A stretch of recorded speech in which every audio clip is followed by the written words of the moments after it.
This music producer has gone from 62,000 monthly listeners to 2.7 million in the span of 2 years. Eddie, more famously known as Beautiful Beats, has been making music for over 6 years, getting decent results, but last year he completely exploded. He reached over 21 million streams, bringing him more than $18,000 in royalties, which got me thinking, what changed? What secret trick did he or other successful music producer use to crack the code? So I went on and analyzed a bunch of music producers and artists in order to find their secret formula, and in this video I will reveal the 5 key factors they all seem to have in common. So let's start with the first one. You see, the music industry is evolving really fast, extremely fast. With the rise of social media, people's attention span reduced heavily, and it unfortunately affected the music world too. What those successful music producers did was to pay close attention to this evolution and to their listeners' behavior. For example, lo-fi and hip-hop producer Beautiful Beats only started to release short songs, about a minute to 1 minute and a half. Why? Because people have a short attention span, and if they want more, well, they have to hit replay, which is great for the Spotify algorithm. Now, how can you adapt this to yourself if you don't feel like making 1-minute songs? Well, if you're an EDM producer, for example, you could put your drop as the hook as soon as the song starts, or you can have only 1 drop at the first half of the song and 2 only at the end. This way they have to keep playing your songs. To put it simply, if you don't adapt fast, you will be left behind. You have to keep up with the trends, but if you're not into that, I have one more solution for you. With the amount of songs being uploaded every day, people aren't short of music to listen to. So if you release a song and then disappear for the next 6 months, they'll forget about you. They will already be listening to another artist that release songs for them often. So what I noticed is that the pro and successful music producer and artist seems to release very consistently every 4 to 6 weeks maximum. But in some cases,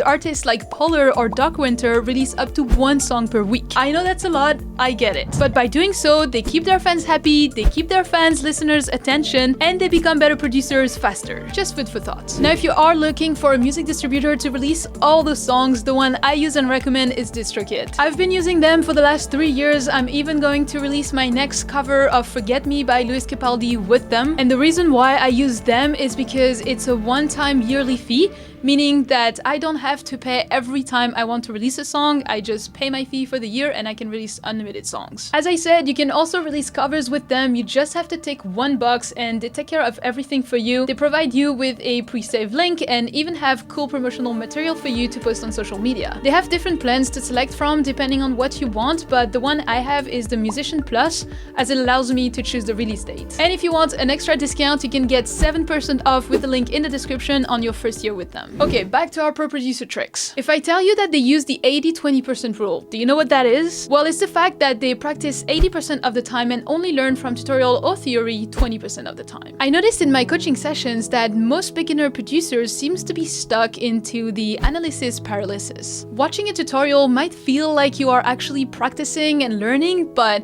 if you watch it like a Netflix show, it's not actual learning. You need to be practicing in your DAW to really internalize the concepts that were being taught in the videos. So be careful to not be stuck into the trap of tutorials and actually put more hours toward producing music, because you will learn way more by doing trial and error. Then if we go back to our example with Beautiful Beats, there is a second reason as to why he gained so many monthly listeners in the span of 2 years. He said it himself and he started collaborating with many artists. In this case, mostly singers and rappers. See, when you collaborate with other artists, you open yourself to a bigger audience, a bigger network, and bigger possible opportunities. They may know someone at a great label, they may have contacts with many great Spotify playlists, they may have an established audience already. In summary, it's only beneficial for you to collaborate with as many artists as possible. You will combine your strength and maximize the chances of success for your songs, which brings me to the 5th factor. So let me tell you a little story. Earlier this year, I self-released a song called Gotta Be. As I didn't have a label, I had to do the whole promotion myself. So I started to send it to some Spotify playlists, but I figured that I might need help to get into bigger Spotify playlists. So I decided to think about my network and think about who might have connections. As I often engage in conversations with my audience, I knew a few had good contacts to labels or playlists. I sent a few messages and one of them was able to connect me with someone, and I was able to land a big Spotify playlist, which on its own brought me more than 4,000 streams. The best part though,